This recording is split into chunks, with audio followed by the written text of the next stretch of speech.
সেনাপ্রধান জেনারেল ওয়াকারুজ্জামানের বিরুদ্ধে আওয়ামী লীগকে পুনর্বাসনের জন্য চাপ দেয়ার গুরুতর অভিযোগটি অস্বীকার করেছেন জাতীয় নাগরিক পার্টির উত্তরাঞ্চলীয় মুখ্য সংগঠক সার্জিস আলম।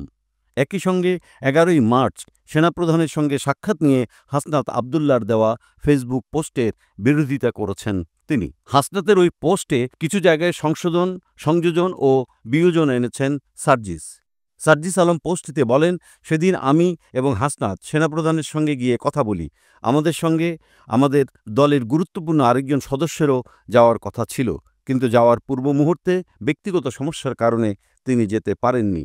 প্রথমেই স্পষ্ট করে জানিয়ে রাখি, সেদিন সেনানিবাসে আমাদের ডেকে নেওয়া হয়নি, বরং সেনাপ্রধানের মিলিটারি অ্যাডভাইজারের সঙ্গে যখন প্রয়োজন হতো তখন মেসেজের মাধ্যমে আমাদের কিছু জিজ্ঞাসা ও উত্তর আদান প্রদান হতো।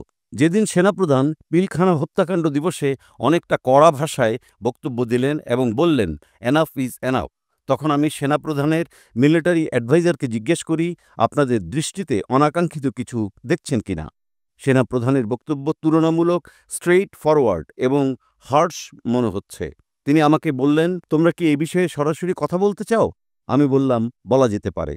এরপরে সেদিন সেনাপ্রধানের সঙ্গে আমাদের সাক্ষাৎ হয় সেনাভবনে। সেই রুমে আমরা ৩ জনই ছিলাম, সেনাপ্রধান, হাসনাত এবং আমি। মানুষ হিসেবে যে কোনো ব্যক্তি বা ব্যক্তির অভিমতকে একেকজন একেকভাবে অবজার্ভ করে। হাসনাত সেদিন তার জায়গা থেকে যেভাবে সেনাপ্রধানের বক্তব্যকে অবজার্ভ ও রিসিভ করেছে এবং ফেসবুকে লিখেছে, আমার ক্ষেত্রে সেক্ষেত্রে কিছুটা দ্বিমত আছে।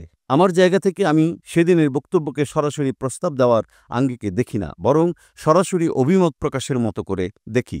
অভিমত প্রকাশ এবং প্রস্তাব দেওয়া দুটি বিষয়ের মধ্যে পার্থক্য রয়েছে। যদিও পূর্বের তুলনায় সেদিন সেনাপ্রধান অনেকটা স্ট্রেইট ফরওয়ার্ড ভাষায় কথা বলছিলেন। পাশাপাশি রিফাইন্ড আওয়ামী লীগের জন্য চাপ দেওয়ার যে বিষয়টি এসেছে, সেখানে চাপ দেওয়া হয়েছে এমনটি আমার মনে হয়নি, বরং রিফাইন্ড আওয়ামী লীগ না আসলে দীর্ঘমেয়াদে দেশের পরিস্থিতি এবং রাজনৈতিক দলগুলোর মধ্যে যে সমস্যার সৃষ্টি হবে সেটা তিনি অতি আত্মবিশ্বাসের সঙ্গে বলেছিলেন। হাসনাতের বক্তব্যে যে টপিকগুলো এসেছিল, যেমন রিফাইন্ড আওয়ামী লীগ, সাবের হোসেন, শিরিন শারমিন চৌধুরী, সোহেল তাজ, এসব নিয়ে কথা হয়েছিল। আওয়ামী লীগ ফিরে আসবে কিনা, এই ইলেকশনে আওয়ামী লীগ থাকলে কি হবে, না থাকলে কি হবে, আওয়ামী লীগ এই ইলেকশন না করলে কবে ফিরে আসতে পারে কিংবা আদৌ আসবে কিনা, এসব বিষয় নিয়ে কথা হয়েছিল। এসব সমীকরণে দেশের উপরে কি প্রভাব পড়তে পারে, স্থিতিশীলতা কিংবা অস্থিতিশীলতা কোন পর্যায়ে যেতে পারে, সেসব নিয়ে কথা হয়েছিল। কিন্তু যে টোনে হাসনাতের ফেসবুক লেখা উপস্থাপন করা হয়েছে, আমি মনে করি কনভারসেশন ততটা এক্সট্রিম ছিল না। তবে অন্য কোনো একদিনের চেয়ে অবশ্যই স্ট্রেট ফরওয়ার্ড এবং সো কনফিডেন্ট ছিল। দেশের স্থিতিশীলতার জন্য রিফাইন্ড আওয়ামী লীগের ইলেকশনে অংশগ্রহণ করা যে প্রয়োজনীয়, সেই বিষয়ে সরাসরি অভিমত ছিল। আলোচনার এক পর্যায়ে বলি, যেই দল এখনও ক্ষমা চায় নাই, অপরাধ স্বীকার করে নাই, সেই দলকে আপনারা কিভাবে ক্ষমা করে দিবেন? অপরপক্ষ থেকে রেগে গিয়ে উত্তর আসে, you people know nothing, you lack wisdom and experience, we are in this service for at least 40 years. তোমাদের বয়সের থেকে বেশি। এই কনভারসেশনটা হয়েছে, এটা সত্য, কিন্তু আমাদের রুমে বসে হওয়া কনভারসেশন হঠাৎ এককভাবে শেষ করে যখন সেনাপ্রধান উঠে দাঁড়ালেন এবং রুম থেকে কথা বলতে বলতে বের হয়ে এসে আমরা গাড়িতে করে ফিরব, তার পূর্বে বিদায় নেওয়ার সময় দাঁড়িয়ে দাঁড়িয়ে এই কনভারসেশন হয়েছে। সেনাপ্রধান রেগে যাওয়ার সুরে এই কথা বলেছেন বলে আমার মনে হয়নি, বরং বয়সে তুলনামূলক বেশ সিনিয়র কেউ জুনিয়রদেরকে যেভাবে অভিজ্ঞতার ভারের কথা ব্যক্ত করেন, সেই টোন এবং এক্সপ্রেশনে বলেছেন। হাসনাত না ওয়াকার, এই ন্যারেটিভ এবং স্লোগানকে আমি প্রত্যাশা করি না। হাসনাতের জায়গা ভিন্ন এবং সেনাপ্রধান ওয়াকারুজ্জামানের জায়গাও ভিন্ন। বাংলাদেশ সেনাবাহিনীর সঙ্গে জাতীয় নাগরিক পার্টি, অন্যান্য রাজনৈতিক দল কিংবা জনগণকে মুখোমুখি দাঁড় করানো কখনো প্রাসঙ্গিক নয়। পাশাপাশি সেনাপ্রধানের পদত্যাগ নিয়ে যে কথা দু এক জায়গায় আসছে, সেটিও আমাদের বক্তব্য নয়। এসবের পাশাপাশি আমি আমার ব্যক্তিগত জায়গা থেকে একটি অভিমত প্রকাশ করতে চাই। আমি ভুল হতে পারি, কিন্তু এই মুহূর্তে আমার এটিই সঠিক মনে হচ্ছে। অন্তর্বর্তীকালীন সরকারের সময়ে দেশের সার্বিক পরিস্থিতি নিয়ে বাংলাদেশ সেনাবাহিনীর সঙ্গে অন্যান্য রাজনৈতিক দলগুলোর কেউ না কেউ যোগাযোগ রক্ষা করে, সেই প্রাইভেসি তারা বজায় রাখে।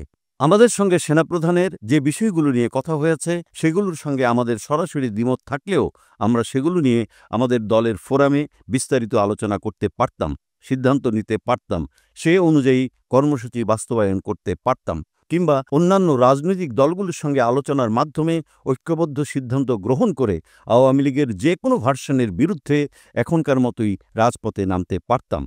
অথবা অন্য রাজনৈতিক দলগুলো সরাসরি আমাদের সঙ্গে ঐকমত্যে না পৌঁছালে আমরা শুধুমাত্র আমাদের দলের পক্ষ থেকেই এই দাবি নিয়ে রাজপথে নামতে পারতাম। কিন্তু যেভাবে এই কথাগুলো ফেসবুকে স্ট্যাটাসের মাধ্যমে এসেছে, এই প্রক্রিয়াটি আমার সমীচীন মনে হয়নি, বরং এর ফলে পরবর্তীতে যে কোনো স্টেক হোল্ডারের সঙ্গে আমাদের গুরুত্বপূর্ণ আলোচনা আস্থার সংকটে পড়তে পারে। সার্জিদ বলেন, আমার এই বক্তব্যে আমার সহযোদ্ধা হাসনাতের বক্তব্যের সঙ্গে বেশ কিছু ক্ষেত্রে দ্বিমত এসেছে।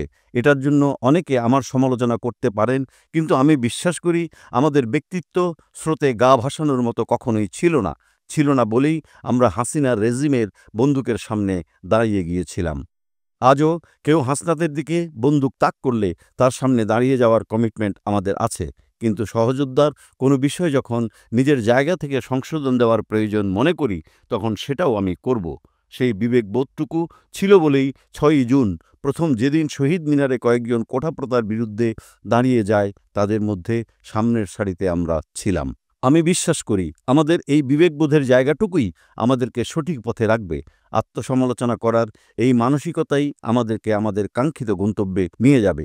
আওয়ামী লীগের যে কোনো ভার্সনের বাংলাদেশের রাজনীতিতে আসার বিরুদ্ধে আমাদের লড়াই অব্যাহত থাকবে।